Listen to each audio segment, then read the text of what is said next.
In May 2025, a critical remote code execution vulnerability was disclosed in GStreamer's H265 Codec Parser, tracked as CVE CVE-2025-3887 ZDI CAN 26596.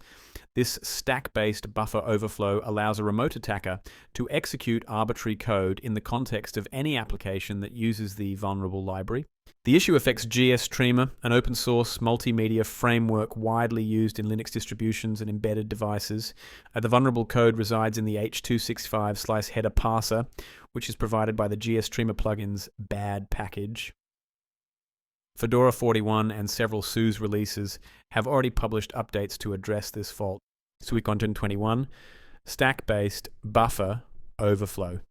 The flaw occurs when untrusted data intended for H265 slice headers is copied into a fixed size buffer on the stack without proper length validation, opening the door to memory corruption and control flow hijacking.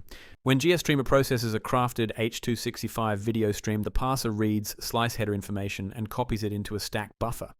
Because the code does not verify that the user-supplied length fits within that buffer, an attacker-supplied header can overflow the stack. By carefully crafting the overflow, an attacker can overwrite return addresses or function pointers to redirect execution to malicious payloads.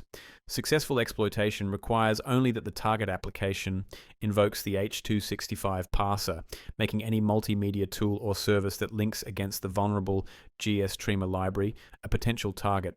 CVE 2025-3887 represents a high severity risk for any system handling H265 video content with GStreamer.